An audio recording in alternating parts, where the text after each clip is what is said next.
اعوذ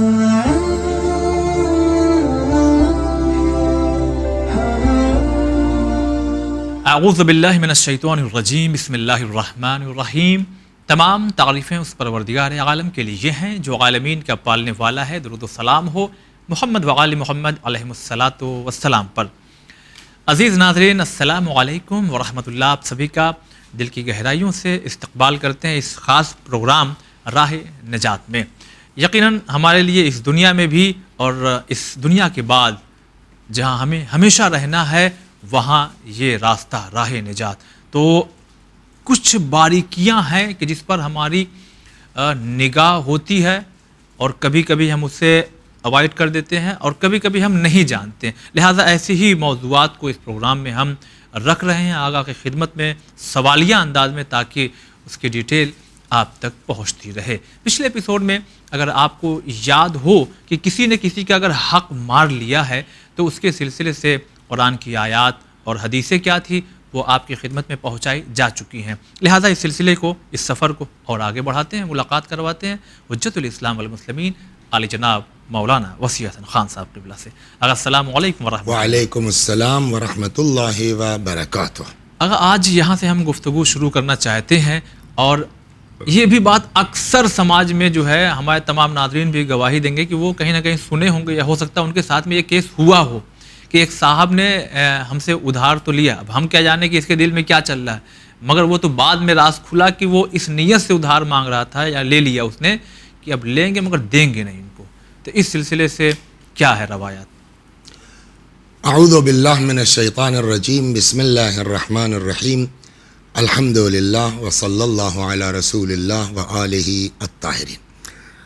گفتگو ہماری چل رہی تھی پچھلے جو ہے وہ برنامے میں بھی یہیں سے بات شروع ہوئی تھی کہ کسی کا حق مار لینا۔ جی، شروعات تو ہوئی تھی اس سلسلے میں امانت اور خیانت پر، پھر بات آئی کسی کا حق مار لینا، اور حق مار لینے میں بات یہاں تک آئی کل کا جو آخری وہ تھا کہ آپ نے جو ہے وہ اگر کسی کو قرض دیا ہے تو واپس لینے میں سختی نہ کرے۔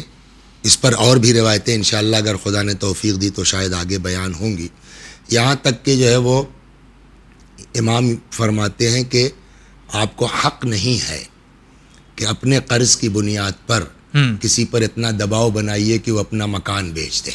جی، جو ایک صحابی کی روایت کل نقل ہوئی تھی کہ امام نے فرمایا کہ قرض کی بنیاد پر کسی کی چھت نہیں چھینی جا سکتی۔ تو یہ تو حکم دیا جا رہا ہے ان لوگ، اس ذیل میں اور روایتیں انشاءاللہ آگے آئیں گی کہ آپ سختی مت کیجیے، لیکن وہی جو آپ کا سوال ہے کہ لے لو یار، پھر نہ یہ مانگیں گے نہ ہم دیں گے۔ آپ یہ دیکھیے کہ اگر غور فرمائیں تو بعد خدا و رسول اور ائمہ علیہم السلام سب سے بڑا مرتبہ شہید کا ہے۔ جی، شہید سے بڑا مرتبہ کسی کا نہیں ہے، کسی کا نہیں ہے۔ جہاں قرآن مجید دو جگہوں پر شہداء کی حیات کا اعلان کر رہا ہے، ایک جگہ زبان پر پہرا ہے وَلَا يَقُولُوا لِمَنْ يُقْتَلُ فِي سَبِيلِ اللَّهِ، جی، وَلَا تَقُولُوا لِمَنْ يُقْتَلُ فِي سَبِيلِ اللَّهِ، اور ایک ہے وَلَا تَحْسَبَنَّ الَّذِينَ قُتِلُوا فِي سَبِيلِ اللَّهِ، کہ جو لوگ اللہ کی راہ میں قتل ہو گئے انہیں مردہ نہ کہو، یا جو لوگ اللہ کی راہ میں قتل ہو گئے انہیں مردہ نہ سمجھو۔ تو اس کا مطلب کیا ہوا کہ آپ نہ شہید کو مردہ کہہ سکتے ہیں نہ شہید کو مردہ سمجھ سکتے ہیں۔ ایک آیت زبان پر پہرا لگاتی ہے، دوسری آیت فکر پر پہرا لگاتی ہے۔ ٹھیک، اتنا مرتبہ ہے، لیکن لاکھ اتنا مرتبہ ہونے کے شہید بھی اگر ہے تو اس کو قرضے سے نجات نہیں ہے۔ آپ نے اگر قرضہ لیا ہے تو آپ کو، یہاں میں آپ کو روایت نقل کروں، فرماتے ہیں کل ذنب یکفرہ القتل فی سبیل اللہ، راہ خدا میں اگر کوئی قتل ہو جا رہا ہے، شہید ہو جا رہا ہے، تو وہ شہادت اس کے سارے گناہوں کا کفارہ ہے۔ جی، سمجھ گئے آپ؟ راہ الہی میں اگر کوئی آدمی قتل ہو جا رہا ہے، شہید ہو جا رہا ہے، تو کل ذنب یکفرہ القتل فی سبیل اللہ، سارے گناہوں کا کفارہ ہے راہ خدا میں شہید قتل ہو ہو جانا۔ جانا الا الدین، سوائے قرض کے۔ اچھا، شہید کے ساتھ بھی یہ لگا ہوا ہے؟ شہید کو قتل جو ہے وہ بھی جو ہے وہ قرضے کو معاف نہیں کروا سکتی۔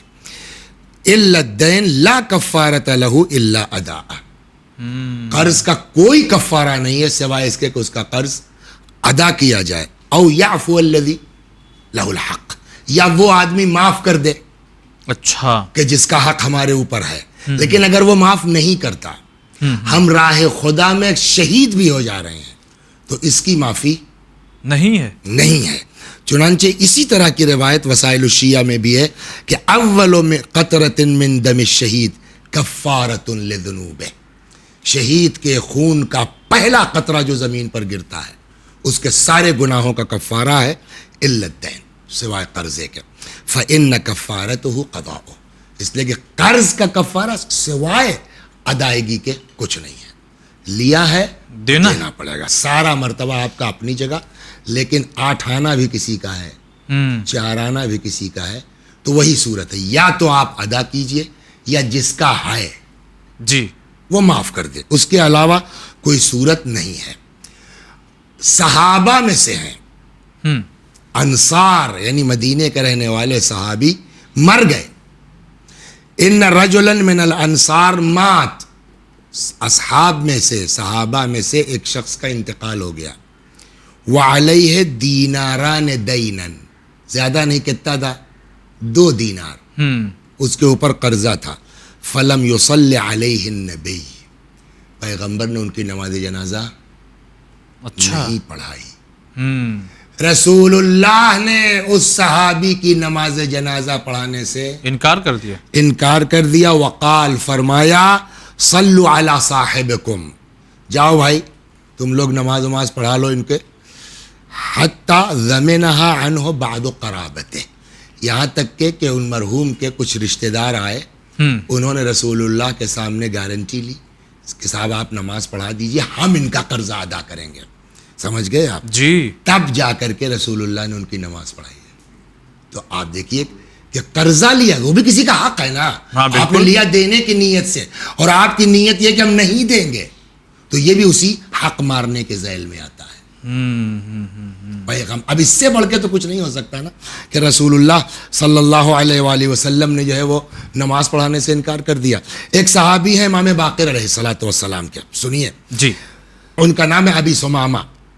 ابی ثمامہ کہتے ہیں کہ میں نے امام باقر سلام اللہ علیہ خدمت میں عرض کیا، انی ارید ان الزم مکہ والمدینہ، کہ میں چاہ رہا ہوں کہ کچھ دن مکے میں جا کے رہوں، مدینے میں جا کے رہوں، دعا نماز عبادت جا کے وہاں خانہ کعبہ میں کروں، مسجد پیغمبر میں کروں، روضہ رسول پہ کروں، وعلی دین، لیکن وہی ہے کہ تھوڑا ابھی کچھ قرضہ بھی میرے اوپر ہے۔ قال علیہ السلام، ارجع الی مودی دینک، اپنے قرضداروں سے بات کرو۔ اوہو، اچھا، قرضہ سر پہ رکھ کر کے آپ مکے جا رہے ہیں، مدینے جا رہے ہیں، عمر گئے وہیں، تب کون ادا کرے گا؟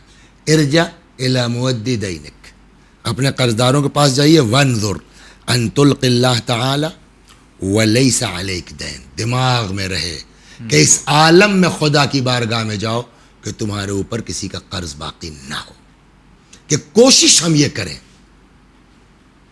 جو دین ہم کو سکھاتا ہے کہ کس کس کے پرابلم میں رہ کر کے چلا لے جائیں، قرض نہ لینا پڑے تو بہتر ہے۔ جی، امیر المؤمنین سلام اللہ علیہ، حاکم خلیفۃ المسلمین، کوفے کی بازار سے گزر رہے تھے، راستے میں ایک قصاب کی دکان تھی، اس نے آواز لگائی، بہت بہترین گوشت آیا ہے مولا، اچھا، لے لیجئے۔ حضرت نے فرمایا، میرے پاس پیسہ نہیں ہے۔ حاکم ہے، خلیفہ ہیں، جی، میرے پاس پیسہ نہیں ہے۔ انہوں نے کہا، صاحب مانگ کون رہا ہے آپ سے، جب ہوگا دے دیجئے گا، میں تب تک صبر کر لوں گا۔ حضرت نے فرمایا، تم کیوں صبر کرو گے؟ میں اپنے پیٹ سے نہ کہوں کہ صبر کر لو جب تک پیسہ نہیں ہے۔ تو یعنی اس عمل نے امیر المومنین سلام اللہ علیہ کے بتلایا کہ بھیا کوشش کرو کہ قرض نہ ہو۔ یہی امام نے بھی فرمایا ابو ثمامہ سے کہ ذہن میں رکھو کہ تم اس عالم میں اللہ کی بارگاہ میں جاؤ کہ تمہارے اوپر کسی کا قرض نہ ہو. فَإِنَّ الْمُؤْمِنَ لَا يَخُونُ، اس لیے کہ مومن خیانت نہیں کرتا، کسی کا حق لے کر کے اس دنیا سے نہیں جاتا ہے. اللہ اکبر. اچھا، اسی لیے اس طرف جو واقعہ کربلا میں جو یہ ملتا ہے، اور جو کوفے میں جناب مسلم علیہ السلام نے بھی وصیت. احسنتم، زبردست، خدا آپ کو جزائے خیر دے. اس آخری وقت میں جو وصیت کی ہے حضرت مسلم سلام اللہ علیہ نے، وہ یہی کی ہے نا کہ میں 700 درہم کا مقروض ہو گیا ہوں، میری زرہ اور تلوار بیچ کے میرا قرضہ ادا کر دینا. اتنا زیادہ تاکید ہے. لیکن اب وہاں ایک چیز آپ نے کہی، دیکھیں یہ ایک چیز ہے، کیا چیز ہے واقعاً اہل بیت، کہ ایک طرف آپ نے کہا کہ مولا کائنات نے اس قصاب سے کہا کہ بھائی میں تم کیوں صبر کرو گے، میں اپنے پیٹ سے کہتا ہوں صبر کر لوں. جی، مطلب ہم آپ کو یہ سمجھانا چاہ رہے تھے کہ جہاں تک ہو سکے قرض مت لو. مسلم نے کیوں قرض لے لیا؟ سوال یہ ہے نا. جی، تو یہ چیز خود اس ملعون، خدا لعنت کرے، ابن زیاد نے بھی پوچھا کہ ہر آدمی تم کو اپنے گھر مہمان رکھنا چاہتا، تم کو قرضہ لینے کی کیا ضرورت پڑ گئی؟ صحیح. تو مسلم نے کہا کہ بھائی ہم کسی ضرورت مند کو واپس نہیں کر سکتے، ہم کسی ضرورت مند کو منع نہیں کر سکتے. لوگ ہم سے مدد کے لیے آتے تھے. تو اب سوال یہ ہے کہ بابا آپ کے پاس نہیں ہے، آپ قرض لے کے مدد کیجئے گا. یہ بات ابن زیاد نے کہی کہ جب تمہارے پاس تھا نہیں تب کیوں مدد کر رہے تھے؟ اچھا. مسلم نے کہا کہ اس لیے کہ مجھ کو یہ اندازہ تھا کہ میرا مولا پیچھے سے آ رہا ہے، امام حسین میرا قرض ادا کریں گے، اس لیے کہ لیٹر لکھ چکے ہیں کہ جی ہاں. اب جب کہ جو ہے وہ میں شہید ہو رہا ہوں تو امام حسین سے کہہ دینا کہ نہ آئے اور میری زرہ اور تلوار بیچ کے، یعنی اس وقت شہادت سے پہلے جو چیز سب سے زیادہ اہم تھی مسلم نے اس کے لیے وصیت کر اپنی بیوی بچوں کے لیے وصیت نہیں ہے، قرض کی ادائیگی کے لیے وصیت ہے کہ میری زرہ اور تلوار بیچ کے میرا 700 درہم کا قرضہ ہے اس کو ادا کر دینا. یہ جو آپ نے بھی اشارہ کیا، جو آپ نے واقعہ سنایا کہ مولا نے کہا کہ میں اپنے پیٹ سے کہوں گا کہ صبر کرو، تو یہ باتیں بھی سماج میں بہت زیادہ ہوتی ہے. کبھی کبھی مجبوری ہوتی ہے کہ بھائی چلو 100 200 400 کا ایک دکان سے ہمارا وہ وہاں کھاتا چل رہا ہے، مگر یہ صاحب ہے کہ کئی ہزار. میں آپ کے خدمت میں کیا عرض کروں کہ یہ چیزیں وہ ہیں نا، میں واقعاً اپنے جو بزرگ لوگ ہیں میں ان کی شان میں تو گستاخی نہیں کر سکتا ہوں، لیکن جو ہمارے بچے ہیں نا، مثلا کوئی ہاسٹل میں پڑھ رہا ہے، کوئی یہاں پڑھ رہا ہے، کوئی وہاں پڑھ رہا ہے، اکثر یہ ہو جاتا ہے کہ گھر سے جو ہے وہ پیسہ آنے میں لیٹ ہو گیا. جی، تو بس ضروری کھاتا کوشش کرو کہ مت چلاؤ، اکاؤنٹ مت کھولواؤ، اپنے اوپر قرضہ مت لا دو. جی، جتنا ہلکے رہو گے نا اتنا سکون رہے گا. صحیح. اور میں نے تو دیکھا ہے دیہاتوں گاؤں میں کتنی زمینیں بک گئی ہیں اسی اکاؤنٹ کے سلسلے میں. دھیرے دھیرے آتا رہا پھر گئے صاحب معلوم ہوا اتنی زمین ان کو بینامہ کر دیا آپ نے. تو اگر تھوڑا سا اس کیا کہتے ہیں ہری مٹر سے پرہیز کر لیا ہوتا جی تو آج اولاد کے پاس آپ کے 2 ایکڑ زمین ہوتی نا. ہاں صحیح. اس سے ہم کو پرہیز کرنا چاہیے. جی. تو ایک چیز تو یہ ہو گئی. کبھی کبھی دیکھیے ایسا ہوتا ہے کہ ہمارا عمل دوسروں کے لیے جو ہے وہ اذیت کا سبب بن جاتا ہے. مثلا ایک بندہ خدا ہے، اس کا جذبہ ہے کہ کوئی بھی آ جائے وہ پریشان ہو جاتا ہے مدد کے لیے.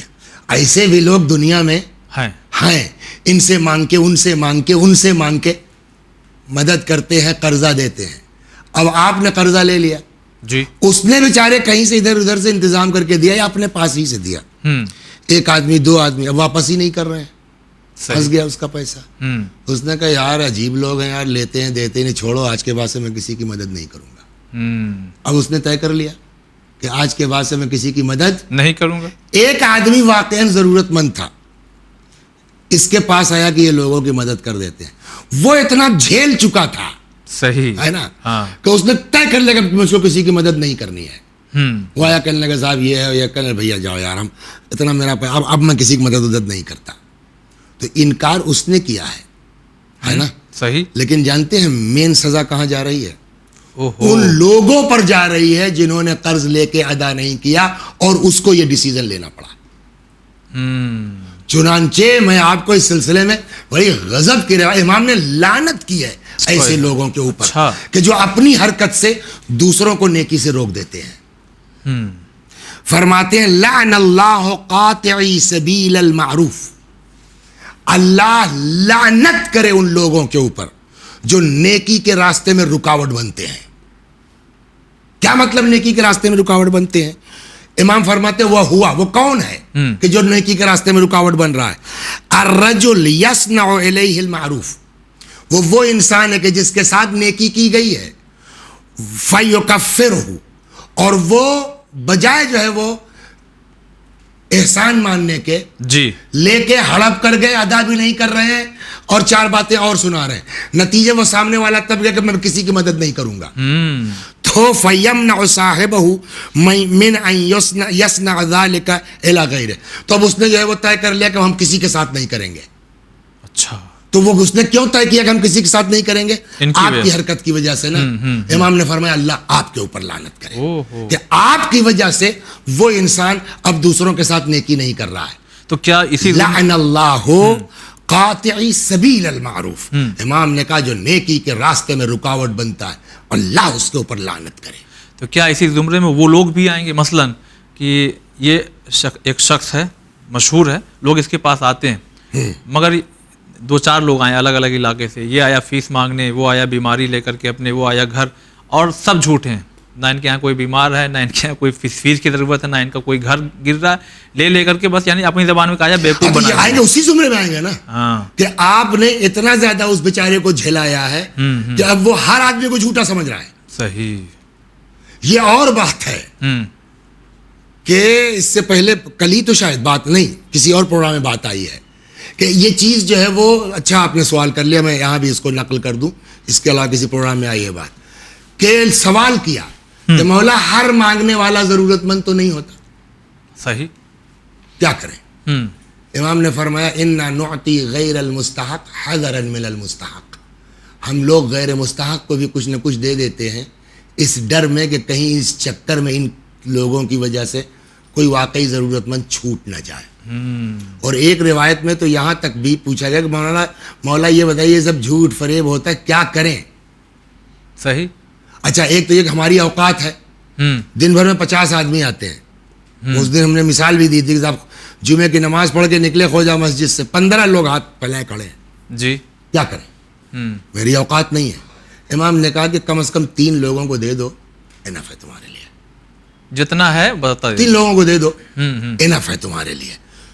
ایک روایت بڑی عجیب ہے اسی طرح کے کہ اگر یہ لوگ مانگنے والے جھوٹ نہ بولتے ہوتے، جھوٹ نہ بولتے ہوتے، اس سے انکار نہیں کہ مانگنے والے فریب بھی کرتے ہیں، دھوکہ بھی کرتے ہیں، جھوٹ بھی بولتے ہیں، جی، اسی لیے جو بیچارہ مدد کرنے والا ہے اس کی سمجھ میں نہیں آتا کہ صحیح کیا ہے اور غلط کیا ہے، واقعی ضرورت مند کیا ہے۔ امام نے کہا کہ اسی وجہ سے تم بچ رہے ہو، مطلب کہ اگر مانگنے والے جھوٹ نہ بولتے ہوتے تو کوئی بھی جو سائل کو واپس کر دیتا ہے اس کی کبھی نجات نہ ہوتی۔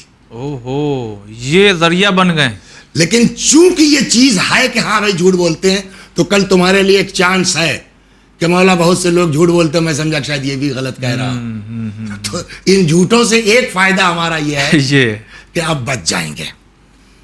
خوب، تو یہ تو ہو گئی یہ بات۔ ایک چیز میں نے کہا ابھی شاید بات آئے، ایک چیز اور نقل کر دیں کہ اب یہ تو یہ ہوگا کہ جس نے قرض لیا ہے اس کو واپس کرنا چاہیے، ٹھیک، نہیں واپس کرتے ہیں تو آپ بھی جو ہے وہ گویا خائن مانے جائیں گے، حق مارنے والے مارے جائیں گے۔ ایک یہ ہے کہ ایک آدمی نے لیا ہے، جی، اس کی دینے کی نیت ہے، دینے کی نیت سے مانگا تھا اور آج بھی اس کی نیت ہے کہ ہم دیں گے، جی، حالات کسی کے کبھی بھی خراب ہو سکتے ہیں۔ ہاں، یہ کورونا آیا، نہ جانے کیا کورونا نے ہو گیا، کتنوں کو ادھر سے ادھر کیا نا۔ جی جی، اب اس میں روایت کہتی ہے کہ آپ اگر ڈھیلے پڑیں گے نا تو اللہ آپ کے ساتھ ہلکا برتاؤ کرے گا۔ چنانچہ کہتے ہیں من اقرض مومنا قرضا، اگر کوئی کسی مومن کو قرض دیتا ہے ینظر بہ میسورہ، اور اس کے بعد وہ اس کو اتنی چھوٹ دے دیتا ہے، ٹائٹ نہیں ہوتا، اچھا چلو بھائی ٹھیک ہے آج نہیں ہے، فلاپ ہو گیا بزنس، کورونا آ گیا ہے، جاب چھوٹ گئی، چلو کوئی بات نہیں ہے، ہم تھوڑا سا جھیل لیں گے، ہوگا تو دے دیں۔ ینظر میسورہ، اس کو وہ مہلت دے دیتا ہے اس وقت تک کی جب تک اس کے پاس ادائیگی کا جو ہے وہ لائق نہ ہو جائے.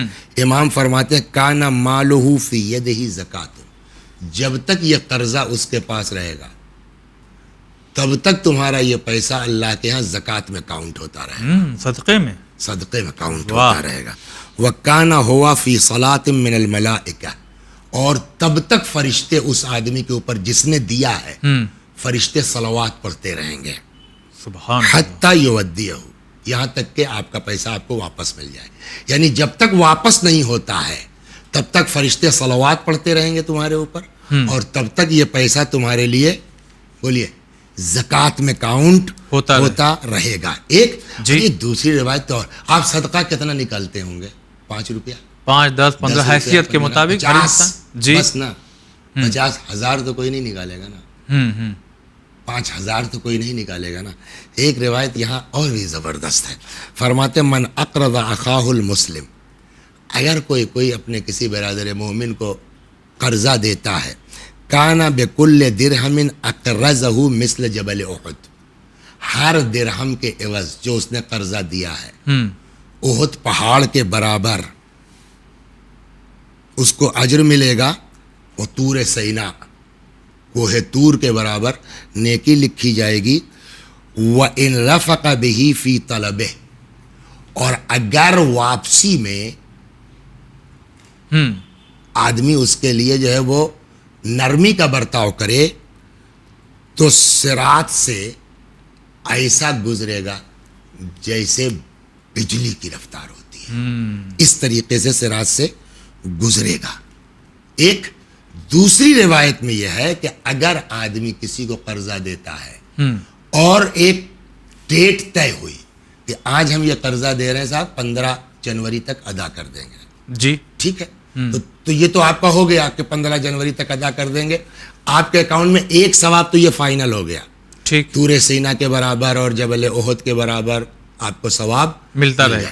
اب 15 جنوری آ گئی، اس کو واپس کرنا ہے، نہیں کر پائے، نہیں واپس کر پا رہا. آیا بھائی کیا بتائیں، کوئی بات نہیں ہے، ٹھیک ہے.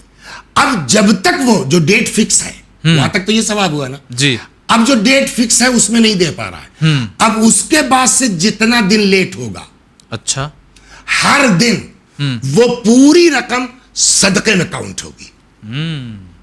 یعنی آپ نے اگر کسی کو 5,000 روپیہ قرض دیا ہے اور 15 جنوری تک اس وعدہ ہے نہیں دیا اس نے، اب 16 جنوری کو آپ نے 5,000 صدقہ دیا ہے، 17 جنوری کو صدقہ دیا ہے، 20 جنوری کو 5,000 صدقہ، وہ ڈیلی آپ کے اکاؤنٹ میں صدقہ لکھا جاتا رہے گا. یہ ہو گئی بات. اب واپس آئیے، چور کی سزا کیا ہے؟ السارق والسارقۃ فاقطعوا ایدیہما، چور اور چورنی دونوں کا ہاتھ کاٹ لیا جائے گا. لیکن اب یہ حکم تو نہیں ہے اس کے لیے، لیکن کہا یہی گیا ہے روایت میں کہ جو قرض لے کر کے دینے کی نیت نہ رکھتا ہو، جو شروع میں سوال آپ کا تھا جی، روایت کہتی ہے کہ اس کا شمار بھی چوروں میں ہوگا. اوہ اچھا. فرماتے ہیں کہ من استدان دینا، اگر کسی سے کوئی قرضہ لیتا ہے، فلم ینو قضاءہ، اور دینے کی نیت نہیں رکھتا، کانا بمنزلت السارق، چور ہے، چور مانا جائے گا. اسی طریقے سے آپ کل کیا بتائیں حضور ہم دینا چاہتے ہیں، نہیں ہے، نیت اپنی صاف رکھو، اللہ ادا کروائے گا. واہ، یہ بھی ایک چیز ہے، اس کو بھی ہے نا، ابھی وقت دو، یہ روایت بھی ضرور سن لیں کہ تم نیت رکھو، اللہ اس کا انتظام کرے گا. بس یہ آخری روایت سن لیجئے کہ من کان علیہ دین، جس کے اوپر قرضہ ہے اور اس کی نیت ہے کہ ہم ادا کریں گے، ہے نہیں بیچارے مگر نیت ہے کہ ادا کریں گے، کان معہ من اللہ حافظان، اللہ کی طرف سے 2 لوگ معین ہوں گے، کیا؟ یعینان علی الادا عن امانتی، جو اس کی مدد کریں گے کہ کہیں سے جگاڑ ہو جائے کہ یہ آدمی قرضہ ادا کرے گا. فَإِن قَصُرَتْ نِيَّتُهُ، لیکن آپ کی نیت اگر میں کھوٹ آیا، چھوڑو یار وہ کچھ بول نہیں رہے، جانے دو، تو اب وہاں سے بھی جو وہ لوگ لگے تھے کسی صورت سے ادا ہو جائے، وہ بھی سائڈ ہو جائیں گے. صحیح، تو تمہاری نیت ہی نہیں، چھوڑو چلو واپس چلتے ہیں۔ واقعی اللہ انتظام کرتا ہے۔ ہاں، ایک جگہ اور ہے، یہ بھی سن لیجئے کہ السراق ثلاثۃ، چور 3 طرح کے ہیں۔ جی، السراق ثلاثۃ، چور 3 طرح کے ہیں۔ نمبر 1 مانع الزکات، جو زکوٰۃ نہیں دیتا جی، وہ بھی چور ہے۔ مستحل مہور النساء، عورتوں کا مہر حلال سمجھنے والا، نہ دینے والا، چور ہے۔ چور ہے، مگر یہ کہ بیوی معاف کر دے، ہاں وہ تو ایک الگ میٹر ہے، ہاں ہاں، لیکن ہم نہیں دینا چاہ رہے، چور ہیں۔ وَكَذَلِكَ مَنِ اسْتَدَانَ وَلَمْ يَنْوِ قَضَاءَهُ، اور اسی طریقے سے وہ آدمی جو قرضہ لے اور نیت یہ ہے کہ نہیں دیں گے، وہ بھی چور ہے۔ چلیے گا، بہت بہت شکریہ ادا کرتے ہیں۔ تو ناظرین، سوال یہ ہوا تھا کہ نہ دینے کی نیت سے اگر کوئی قرض لے تو اتنی ساری روایتیں آپ کی خدمت میں آقا نے پیش کی ہے۔ انشاءاللہ بہت سے اور بھی موضوعات ہیں جو انشاءاللہ اسی پروگرام میں ہم آپ تک اس کے سوال کر کے جوابات کو آپ تک پہنچاتے رہیں گے۔ چونکہ وقت تمام ہو گیا، لہٰذا اپنے پروگرام کو ہم تمام کر رہے ہیں۔ انشاءاللہ اگلے ایپیسوڈ میں حاضر ہوں گے۔ والسلام علیکم ورحمۃ اللہ۔